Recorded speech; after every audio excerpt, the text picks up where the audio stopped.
அனைவருக்கும் வணக்கம். இந்த காணொளி தொடர்ச்சியானது டாக்டர் ஏபிஜே அப்துல் கலாம் ஐயாவின் அக்னி சிறகுகள் என்ற புத்தகத்தின் தொடர்ச்சியாகும். கடந்த காணொளியில் 220ஆம் பக்கம் பாதி வரை பார்த்தோம். இப்பொழுது அதன் தொடர்ச்சியை பார்ப்போம். இதற்கிடையில் SLV-3 மற்றும் அதன் வெவ்வேறு கட்ட ஏவுகணைகளை செலுத்துவதன் மூலம் எதையெல்லாம் சாதிக்க முடியும் என்ற ஆராய்ச்சியில் இறங்கினேன். இதில் சிவதானு பிள்ளை எனக்கு உதவினார். மற்ற நாடுகளின் தற்போதைய ஏவுகணைகளை பற்றியும் ஏவுகணை செயல்திட்டம் பற்றியும் விஷயங்களை ஒப்பிட்டு ஆராய்ந்தோம். 4000 கிலோமீட்டர் குறுகிய மற்றும் இடைப்பட்ட தூரம் பயணம் செய்யக்கூடிய ஏவுகணைகளாகவே இந்த SLV-3 பயன்பட்டன. இந்தியாவின் தேவைக்கு இது இப்போதைக்கு போதுமானதாக இருந்தது. திட எரிபொருளை பயன்படுத்தக்கூடிய மோட்டாரை இதில் பொருத்தினால் 1000 கிலோ எடையை சுமந்து கொண்டு 5000 கிலோமீட்டர் தூரத்தை தாண்டியும் பயணம் செய்யக்கூடிய கண்டம் விட்டு கண்டம் தாண்டும் ஏவுகணைகளுக்கு ஏற்றதாக அமையும். இதற்கு கூடுதலாக 36 டன் எரிபொருளுக்கு 1.8 மீட்டர் விட்டத்தில் பெரிதமான ராக்கெட்டை தயாரிக்க வேண்டி இருக்கும். எப்படி இருந்தாலும் இந்த உத்தேச திட்டம் பரிசீலிக்கப்படாமலேயே முடங்கி போயிற்று. ஆனால் நீண்ட இடைவெளிக்கு பிறகு அக்னி ஏவுகணை தொடர்பான ஆரம்ப கட்ட வேலைகளுக்கு இது வழிவகுத்தது என்று சொல்லலாம். அடுத்து SLV-3 ஏவுகணமான SLV-3D1 1981 மே 31 விண்வெளியில் சீறி பாய்ந்து பறந்தது. இந்த காட்சியை நான் பார்வையாளர் பகுதியில் அமர்ந்திருந்து பார்த்தேன். கட்டுப்பாடு மையத்திற்கு வெளியே இருந்து கொண்டு இப்படி நான் பார்ப்பது இதுதான் முதல் தடவை. எனக்கு பிடிக்காமல் இருந்தாலும் கூட பத்திரிகைகளும் டிவி கேமராக்களும் என்னை முன்னிலைப்படுத்தின. இதனால் SLV-3 வெற்றியில் சம அளவுக்கு பங்கேற்றிருந்த எனது மூத்த சாகாக்கள் சிலரின் வெறுப்புக்கு ஆளானேன். இந்த கசப்பான புதிய சூழ்நிலை என்னை புண்படுத்தி விட்டதா? ஆமாம், அப்படியும் இருக்கலாம். ஆனால் என்னால் மாற்றிவிட முடியாத சூழ்நிலையை நான் ஏற்றுக்கொள்ளத்தான் வேண்டும். அதற்கு தான் தயாராகவே இருந்தேன். மற்றவர்களின் சிந்தனையில் விளைந்த ஆதாயங்களை பயன்படுத்தி கொண்டு நான் என்றுமே வாழ்ந்தது இல்லை. எனது வாழ்க்கையை நிர்ணயம் செய்திருப்பது எனது இயல்புதான். ஈவிரக்கமற்ற சாதனையாளராகவோ கொடூரமான தலைவராகவோ சுரண்டல் புத்தி கொண்ட உயரதிகாரியாகவோ அல்லது குழப்பமும் மர்மமும் சூழ்ந்தவனாகவோ நான் இருந்ததே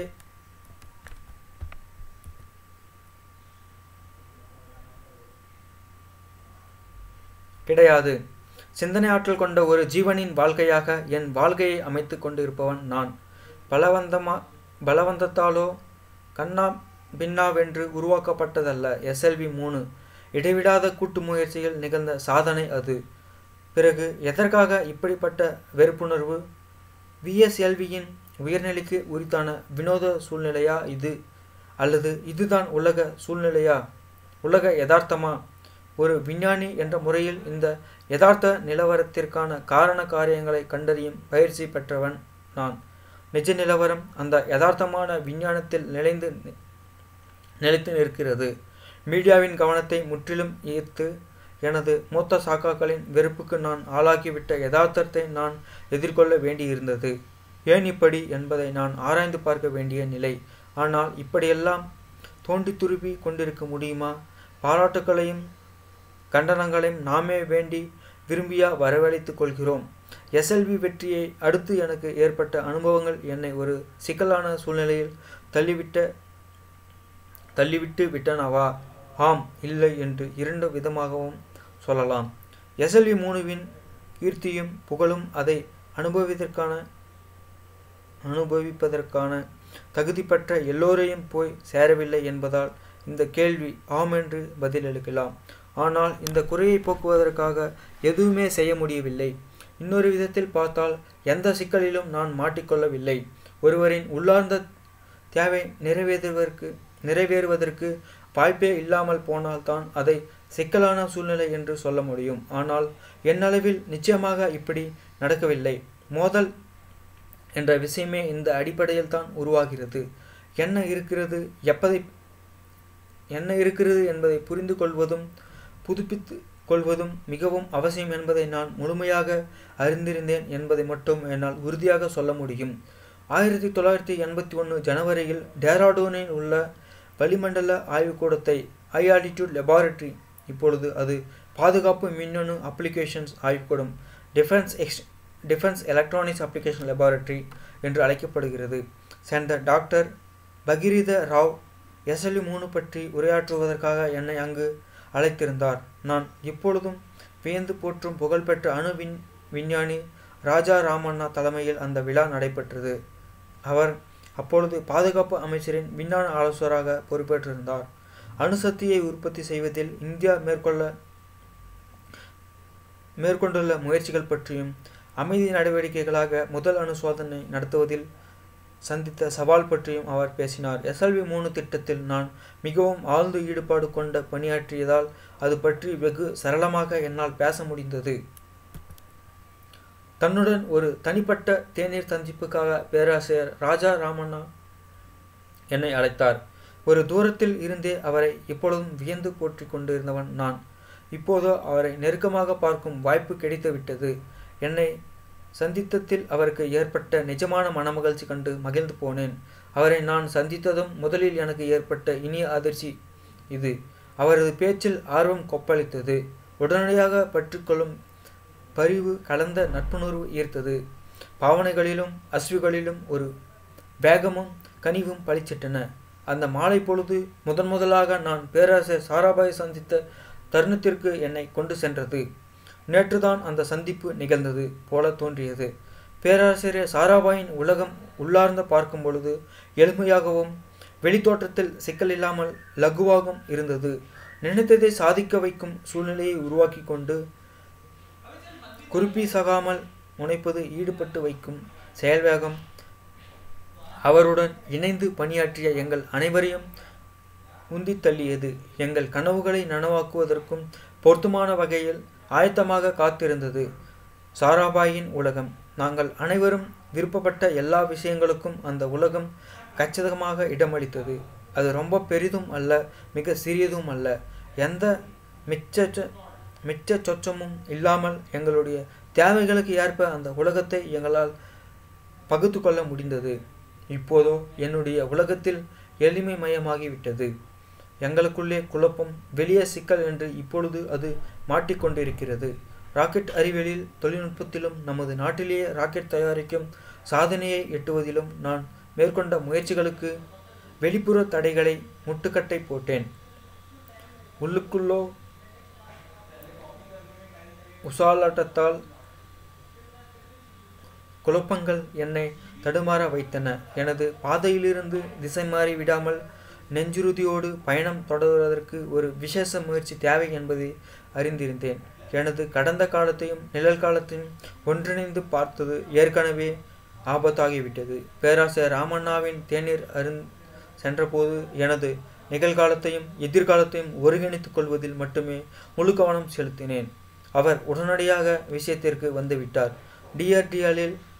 டிஆர்டிஎல்லில் நாராயணனும் அவரது குழுவினரும் டெவில்ஸ் ஏவுகணை திட்டத்தில் அபாரமான சாதனைகளை நிகழ்த்தியிருந்த போதிலும் அதை கிடப்பில் போட்டு விட்டார்கள். இராணுவ ராக்கெட்டுகள் பற்றி ஒட்டுமொத்த திட்டத்திலும் கும்பகர்ண குரட்டையில் ஆழ்ந்து கிடந்த வரை பலகையிலும் ஸ்டாட்டிக் சோதனை கூட்டங்களோடும் முடங்கி கிடந்த ஏவுகணை திட்டத்திற்கு தலைமையேற்று புத்துயிர் ஊட்டும் ஒருவராக டிஆர்டிஓக்கு காத்து கொண்டு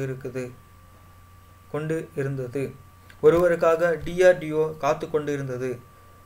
முகத்துக்கு நேராக என்னுடைய பேரரசர் ராமண்ணா அதை கேட்டார். டிஆர்டிஎல்லில் சேர்ந்து வழிகாட்டியபடி சென்ற இலக்கை தாக்கும் ஏவுகணை guided missiles development program GMDP திட்டத்திற்கு ஒரு வடிவம் கொடுக்கும் பொறுப்பை ஏற்க விரும்புகிறீர்களா? பேரரசர் ராமாவின் யோசனை எனக்குள் கலவையான உணர்வுகளை கிளறிவிட்டது. எனது ராக்கெட் அறிவு திறனை எல்லாம் ஒன்று திரட்டி அதை பயன்படுத்தி கொள்வதற்கான இப்படிப்பட்ட ஒரு வாய்ப்பு மறுபடியும் எனக்கு எப்போது கிடைக்கும்? என் மீது பேராசிரியர் ராமண்ணா இப்படி மதிப்பு வைத்திருப்பதை பெரும் கௌரவமாக கருதினேன். போக்ரான் அணுவெடிப்பு சோதனையை வழிநடத்தி சாதித்து காட்டியவர் அவர். இந்திய தொழில்நுட்பம் பற்றி உலகத்தை உணர வைத்ததில் அவர் ஏற்படுத்திய தாக்கம் கண்டு சிலிர்ந்து போயிருந்தேன் நான். அவரது அழைப்பை என்னால் மறுக்க முடியாது என்பதையும் நான் அறிந்திருந்தேன். இஸ்ரோவில் இருந்து டிஆர்டிஎல்லுக்கு என்னை பணிமாற்றம் செய்வதற்கான நடைமுறை ஏற்பாடுகளை பேராசிரியர் தவான் முடிவு செய்வதற்கு ஏதுவாக அவருடன் பேசும்படி என்னிடம் பேராசிரியர் ராமண்ணா ஆலோசனை கூறினார். 1971 ஜனவரி 14 பேராசிரியர் தவனை சந்தித்து விவரங்களை கூறினேன். ஒரு சின்ன விஷயத்தை கூட கோட்டை விட்டு விடக்கூடாது என்பதற்காக எதையும் ஒரு தடவைக்கு 2 தடவை அலசி ஆராய்ந்து பார்க்கும் தமது வித்தியாசமான பாணியில் நான் சொன்னதை பொறுமையாக கேட்டுக்கொண்டார் அவர். ஒரு அலாதியான மகிழ்ச்சி அவர் முகத்தில் தவழ்ந்தது. என்னுடைய ஆளின் பணியை அவர்கள் அங்கீகரித்தில் நான் சந்தோஷப்படுகிறேன் என்று சொல்லி புன்னகைத்தார். பேராசிரியர் தவானிடம் மலர்ந்த அந்த அழகு புன்னகையை வேறு யாரிடமும் நான் கண்டதில்லை. மென்மையான வெண்மேகம் போன்ற அந்த பளிச்சு புன்னகையை நீங்கள் விருப்பப்பட்ட வடிவத்தில் காண முடியும். அடுத்து என்ன செய்வது, எப்படி செய்வது என்று திகைத்து போயிருந்தேன். டிஆர்டியில் எனக்கு நியமன உத்தரவை அனுப்பி வைப்பதற்காக நான் முறையாக அந்த பதவிக்கு விண்ணப்பிக்க வேண்டுமா என்று பேராசிரியர் தவானிடம் வினவினேன். அதெல்லாம் வேண்டாம், அவர்களை நிர்பந்திக்க வேண்டாம். நான் தில்லிக்கு போக உள்ளேன். அப்போது உயர்நிலை நிர்வாகத்துடன் இது பற்றி பேசுகிறேன் என்று தவான் என்னை பற்றி அவரின் அபிப்பிராயத்தையும் வெளியிட்டார். நீங்கள் எப்போதுமே டிஆர்டியில் ஒரு கால் பதிக்க கொண்டிருக்கிறாள் என்பது எனக்கு தெரியும். இப்போது உங்களுடைய ஆதார சக்தி முழுவதும் அங்கு இடம்பெயர்ந்து விட்டதாக தோன்றுகிறது. பேராசிரியர் தவான் இப்படி சொன்னது ஓரளவுக்கு உண்மையாக கூட இருக்கலாம். ஆனால் என் இதயம் இப்பொழுதும் இஸ்ரோவில் குடிக்கொண்டு இருந்தது. உண்மையிலேயே அவர் இதை அறிந்திருக்கவில்லையா? 1981 குடியரசு தினம் ஒரு சந்தோஷ ஆச்சரியத்தை அள்ளி கொண்டு வந்தது. எனக்கு பத்மபூஷன் விருதை உள்துறை அமைச்சகம் அறிவித்திருப்பதாக UR ராவன் செயலாளர் மகாதேவன் தில்லியிலிருந்து தொலைபேசியில் என்னிடம் தெரிவித்தார். அதை அடுத்து எனக்கு தொலைபேசியில் வந்த முக்கியமான விஷயம் பேராசிரியர் தவானின் வாழ்த்து செய்திதான். எனது குருவே என்னை பாராட்டியதைப் போல பேரானந்தத்தில் பரவசம் அடைந்தேன். பேராசிரியர் தவானுக்கு பத்மவிபூஷன் விருது கிடைத்ததில் எனக்கு இரட்டிப்பு மகிழ்ச்சி. இதயம் நிறைந்த வாழ்த்துக்களை அவருக்கு தெரிவித்து கொண்டேன். பிறகு டாக்டர் பிரம்மபிரகாஷிடம் தொலைபேசி மூலம் நன்றி கூறினேன். நமக்குள்ளே இந்த சம்பிரதாயம் எல்லாம் எதற்கு என்று என்னை கடிந்து கொண்ட டாக்டர் பிரம்மபிரகாஷ், என் மகனுக்கு இந்த விருது கிடைத்தது போல இருக்கிறது என்றார். என் மீது அவர் கொண்டிருந்த பாசத்தில் நெகிழ்ந்து போனேன். அதற்கு பிறகும் என்னுடைய உணர்ச்சிகளை என்னால் கட்டுப்படுத்தி கொள்ள முடியவில்லை. பிஸ்மில்லா கானின் ஷெனாய் இசையை என் அறையில் தவழ விட்டேன். அந்த இசை என்னை இன்னொரு காலத்திற்கு, வேறொரு இடத்திற்கு கொண்டு சென்றது. நான் ராமேஸ்வரம் சென்றேன். என் அம்மாவை கட்டியணைத்து கொண்டேன். என் அப்பாவின் விரல்கள் தலையை கோதிவிட்டன. என் வழிகாட்டி ஜலால்தீன் இந்த செய்தியை மசூதி தெருவில் கூடியிருந்தவர்களிடம் அறிவித்தார். என் சகோதரி ஜோரா எனக்காக விசேஷமான இனிப்புகளை தயாரித்து கொடுத்தார்.